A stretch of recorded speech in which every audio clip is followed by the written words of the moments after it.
میری ایک عادت نے میری پوری زندگی کو اجڑ کر رکھ دیا۔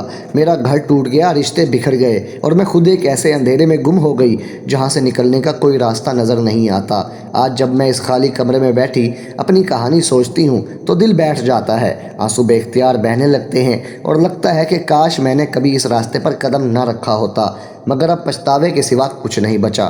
میرا نام سارہ ہے اور یہ میری وہ سچی کہانی ہے جو شاید بہت سی عورتوں کے دل میں چھپی ہوئی ہو، مگر وہ اسے چھپائے رکھتی ہیں جب تک کہ سب کچھ برباد نہ ہو جائے۔ شادی سے بہت پہلے میری زندگی ایک پرامن خواب کی طرح تھی۔ میں اپنے والدین کے گھر میں سب کی لاڈلی تھی، تعلیم مکمل کی، دوستوں کے ساتھ ہنسی مذاق کرتی، مگر دل میں ہمیشہ ایک آرزو تھی کہ میرا رشتہ ایسا ہو جو مجھے مکمل کر دے۔ ماں باپ کی شادی دیکھ کر لگتا تھا کہ زندگی میں محبت اور تفہیم ہی سب کچھ ہے۔ شادی کے لیے جب بات چلی تو عمران کا نام آیا۔ وہ ایک سادہ محنتی لڑکا تھا۔ ملاقاتوں میں وہ نرم آواز میں باتیں کرتا، مستقبل کے خواب سناتا اور مجھے لگتا تھا کہ یہ وہی ہے جس کا انتظار تھا۔ شادی کی تیاریوں میں میں نے اپنے دل کی ساری امیدوں کو سجا لیا تھا۔ دولہے کی بارات آئی، گھر میں خوشیوں کا ماحول تھا، مگر میرے دل میں ایک ہلکی سی گھبراہٹ بھی تھی کہ اب میری زندگی بدلنے والی ہے۔ نکاح ہوا، دعائیں ہوئیں اور جب ہم دونوں ایک دوسرے کے قریب آئے تو مجھے لگا کہ اب کوئی تنہائی نہیں رہے گی۔ شادی کے ابتدائی دن یاد آتے ہیں تو دل میں ایک عجیب سی خوشی اور درد کا ملغوب احساس ہوتا ہے۔ میں نے اپنے شوہر عمران سے محبت کی تھی، یا شاید محبت نہیں بلکہ ایک امید تھی کہ یہ رشتہ مجھے وہ سب کچھ دے گا جو میں نے ہمیشہ چاہا تھا۔ شادی سے پہلے ہماری ملاقاتیں محدود تھیں، مگر وہ ہر بار اتنی نرمی سے بات کرتا کہ لگتا تھا میری ساری زندگی اسی ایک انسان میں سمٹ آئی ہے۔ شادی کے بعد جب ہم دونوں ایک چھوٹے سے گھر میں رہنے لگے تو مجھے لگا کہ اب میری زندگی مکمل ہو گئی۔ صبح اٹھ کر اس کے لیے ناشتہ تیار کرنا، اس کی پسند کے کپڑے انتخاب کرنا، رات کو اس کے ساتھ بیٹھ کر دن بھر کی باتیں کرنا، یہ سب مجھے ایک خواب کی طرح لگتا تھا۔ میں سوچتی تھی کہ اب تنہائی کا کوئی غم نہیں رہے گا، اب ہر لمحہ اس کے ساتھ مل کر گزرے گا، وہ میرا سہارا بنے گا، میرا دوست، میرا ہمدم۔ مگر وقت کے ساتھ ساتھ حقیقت نے اپنا رنگ دکھانا شروع کر دیا۔ عمران ایک محنتی آدمی تھا، دفتر کی نوکری میں مصروف رہتا تھا، رات کو تھکا ہوا گھر آتا اور اکثر کہتا کہ آج بہت تھک گیا ہوں۔ میں اس کی تھکن سمجھتی تھی، اس لیے چائے بناتی، کھانا گرم کرتی، مگر جب میں اپنی بات کرتی، اپنے دل کی بات سناتی تو وہ بس ہاں یا ہوں میں جواب دے کر سو جاتا۔ شروع میں نے اسے نظر انداز کیا، سوچا شاید عادت کی بات ہے، مرد تو ایسے ہی ہوتے ہیں، مگر جیسے جیسے دن گزرتے گئے مجھے احساس ہونے لگا کہ میرے اندر کی وہ عورت جو محبت چاہتی تھی، جو بات چیت چاہتی تھی، جو اپنے جذبات کا اظہار کرنا چاہتی تھی، وہ تنہا رہ گئی ہے۔ راتوں کو جب وہ بے حس سو جاتا تو میں بستر پر لیٹی آسمان کی طرف دیکھتی اور سوچتی کہ کیا یہی شادی ہے؟ کیا یہی وہ خوشی ہے جس کا میں نے خواب دیکھا تھا؟ میری جذباتی ضروریات، وہ چھوٹی چھوٹی باتیں جو دل کو سکون دیتی ہیں، وہ لمس جو صرف الفاظ سے نہیں بلکہ دل سے ہوتا ہے، سب کچھ ادھورا رہ جاتا۔ میں اندر ہی اندر ٹوٹتی جا رہی تھی، مگر باہر مسکراہٹ بنائے رکھتی تاکہ وہ نہ سمجھے کہ میں اداس ہوں۔ دن بھر گھر کے کاموں میں مصروف رہتی، کبھی ماں سے فون پر بات کرتی تو وہ پوچھتی کہ سب ٹھیک تو ہے نا بیٹی؟ میں ہاں کہہ کر فون رکھ دیتی، مگر اندر سے ایک خلا بڑھتا جا رہا تھا۔ عمران کی طرف سے کوئی جذباتی قربت نہیں، کوئی بات نہیں، کوئی توجہ نہیں۔ شادی کے 2 سال ہو چکے تھے جب مجھے احساس ہوا کہ ہماری ازواجی زندگی بھی بس ایک رسمی بات بن کر رہ گئی ہے۔ وہ کبھی کبھار قریب آتا، مگر وہ لمحات بھی مجھے ادھورے لگتے۔ میری خواہشات، میری حساسیتیں، وہ سب کچھ اس کی نظر سے اوجھل رہتی۔ میں خود کو قصوروار ٹھہراتی، سوچتی شاید میں ہی زیادہ توقعات رکھتی ہوں، شاید عورت کو خاموش رہنا چاہیے۔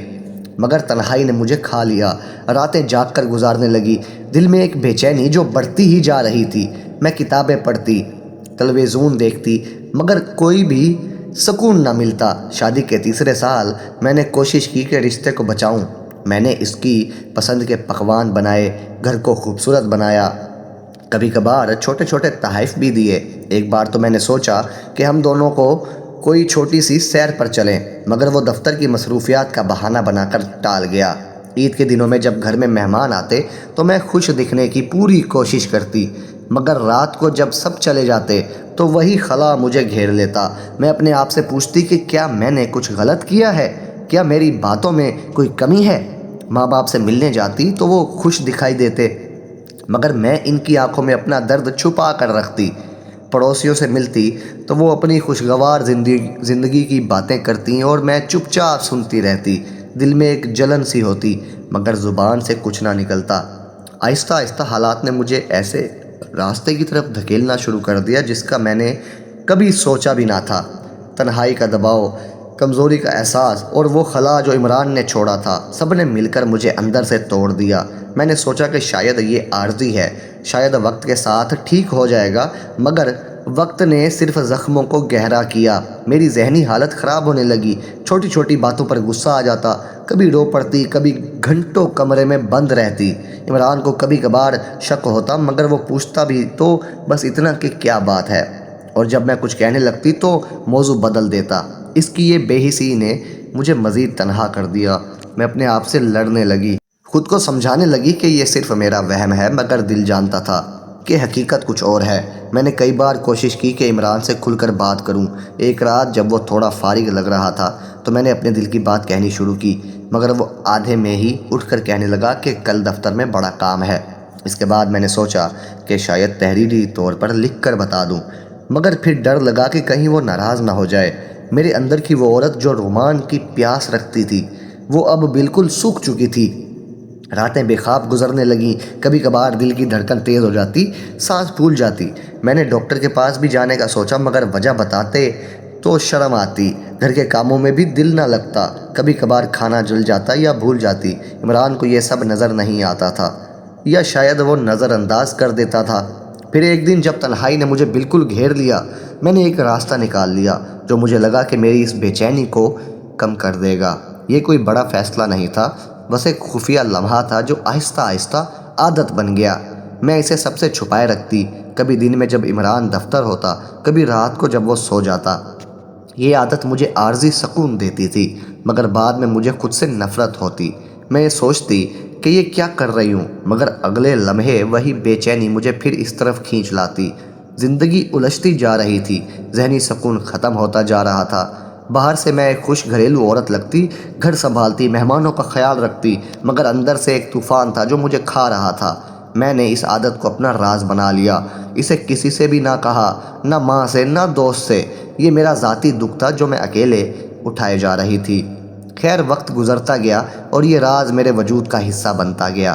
میں دن بھر معمولی کام کرتی، زندگی گزارتی، شام کو عمران کے انتظار میں بیٹھتی، مگر جب وہ آتا تو دل میں ایک عجیب سی خالی پن محسوس ہوتی۔ ہماری باتیں سطحی رہ گئی تھیں، محبت کا وہ جوش کہیں کھو گیا تھا۔ میں کوشش کرتی کہ اسے قریب لاؤں، مگر وہ ہر بار تھکن کا بہانہ بنا دیتا۔ میری اندرونی کشمکش بڑھتی جا رہی تھی۔ کبھی کبھار میں سوچتی کہ شاید میں ہی غلط ہوں، شاید شادی کے بعد عورت کو یہ سب چھوڑ دینا چاہیے، مگر دل مانتا ہی نہ تھا۔ تنہائی نے مجھے کمزور کر دیا تھا، اور اس کمزوری نے مجھے ایک ایسے راستے پر ڈال دیا جو مجھے معلوم تھا کہ درست نہیں، مگر اس وقت لگتا تھا کہ یہ واحد راستہ ہے جو مجھے تھوڑا سا سکون دے سکتا ہے۔ میری زندگی اب ایک روٹین بن چکی تھی۔ صبح اٹھتی، گھر کا کام کرتی، شاپنگ جاتی، کبھی کبھار پڑوسیوں سے ملتی، مگر دل کی بات کسی سے نہ کرتی۔ رات کو جب عمران سو جاتا تو میں جاگتی رہتی، اس عادت کی طرف کھنچتی۔ یہ عادت اب میری زندگی کا حصہ بن چکی تھی، مگر ہر بار اس کے بعد مجھے شدید پچھتاوا ہوتا۔ میں روتی، اللہ سے معافی مانگتی، سوچتی کہ کل سے چھوڑ دوں گی، مگر اگلے دن وہی بے چینی مجھے پھر اسی طرف لے آتی۔ ذہنی طور پر میں ٹوٹ چکی تھی، نیند نہیں آتی تھی، بھوک نہیں لگتی تھی۔ عمران کو کبھی کبھار شک ہوتا کہ میرا رویہ بدل گیا ہے، مگر وہ گہرائی میں جاننے کی کوشش ہی نہ کرتا۔ میں اسے دیکھ کر سوچتی کہ کاش تم جانتے کہ میں کیا گزر رہی ہے میرے اوپر، مگر زبان سے میں کچھ بھی نہ کہہ پاتی۔ میں نے اس عادت کو چھوڑنے کے لیے کئی طریقے آزمائے۔ کبھی تو رات کو قرآن پڑھتی، کبھی لمبی سیر پر جاتی، کبھی دوستوں کے گھر زیادہ وقت گزارتی، مگر سب بے سود۔ تنہائی کا وہ احساس جب گھر خالی ہوتا تو مجھے پھر اسی طرف کھینچ لاتا۔ میرے جسم میں ایک عجیب سی بے چینی رہنے لگی تھی، دل کی دھڑکن اکثر تیز ہو جاتی، ہاتھ کانپتے۔ میں نے سوچا کہ شاید یہ جسمانی کمزوری ہے، مگر ڈاکٹر کے پاس جانے کی تو ہمت ہی نہیں تھی نا۔ گھر میں کبھی کبھار آئینے کے سامنے کھڑی ہو کر خود سے بات کرتی، اپنی تصویر کو دیکھ کر پوچھتی کہ تم نے کیا کر لیا ہے سارا، مگر مجھے جواب کوئی نہ ملتا۔ پھر ایک دن سب کچھ بدل گیا۔ عمران نے مجھ پر خفیہ طور پر نظر رکھنی شروع کر دی۔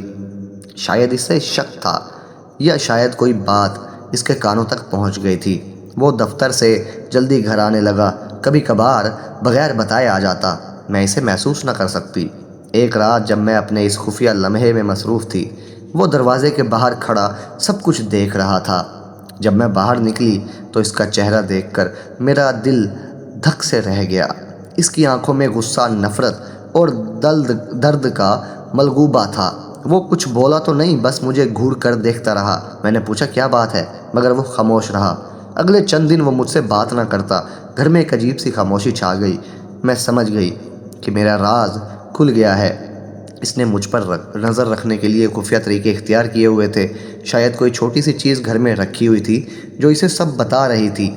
وہ کئی دنوں تک خاموش رہا، مگر اس کی آنکھیں مجھ پر الزام لگا رہی تھیں۔ میں نے کوشش کی کہ بات کروں، معافی مانگوں، مگر وہ سننے کو تیار ہی نہ تھا۔ گھر کی فضا زہریلی ہو گئی۔ کبھی کبھار وہ رات کو دیر سے آتا، کبھی دفتر کی بات کر کے ٹال دیتا۔ میں رو کر رہ جاتی، مگر اس کے دل پر کوئی اثر نہ ہوتا۔ آخرکار ایک شام وہ میرے سامنے آیا اور بولا کہ اس نے سب دیکھ لیا ہے۔ اس کی آواز میں درد تھا مگر فیصلہ بھی تھا۔ اس نے کہا کہ یہ رشتہ اب نہیں چل سکتا، کہ اس نے مجھ پر بھروسہ کیا تھا مگر میں نے اسے دھوکہ دیا۔ میں روئی، معافی مانگی، اپنی تنہائی بتائی، اپنی کمزوری بیان کی، مگر وہ سننے کو تیار نہ تھا۔ اس نے طلاق کا فیصلہ کر لیا۔ گھر میں شور مچ گیا، خاندان والے آئے مگر کوئی بات نہ بنی۔ عمران نے مجھے گھر سے جانے کو کہا۔ میں نے اپنا سامان اکٹھا کیا، آنسوؤں کے ساتھ گھر چھوڑا جو میرا تھا مگر اب اجڑ چکا تھا۔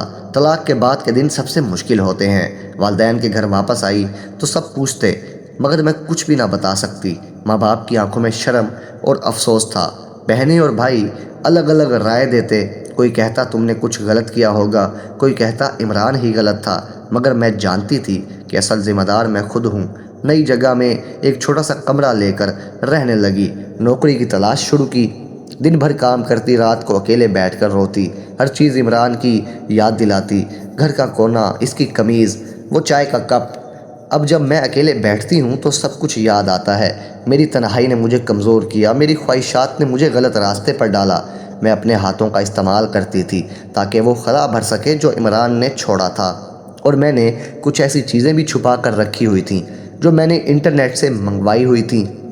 یہ سب میری کمزوری تھی، میرا پچھتاوا ہے۔ میں جانتی ہوں کہ یہ غلط تھا، مگر اس وقت لگتا تھا کہ کوئی چارہ نہیں۔ اب سب کچھ کھو چکی ہوں، گھر، رشتہ، عزت، سب کچھ۔ یہ کہانی میرا سبق ہے کہ تنہائی میں کمزور نہ پڑیں، اپنے رشتوں کو سنبھالیں، بات کریں، کوشش کریں، ورنہ ایک عادت پوری زندگی برباد کر سکتی ہے۔ میں اللہ سے معافی مانگتی ہوں اور امید کرتی ہوں کہ میری بات سن کر اپنی زندگی بچا لے گا کوئی نہ کوئی۔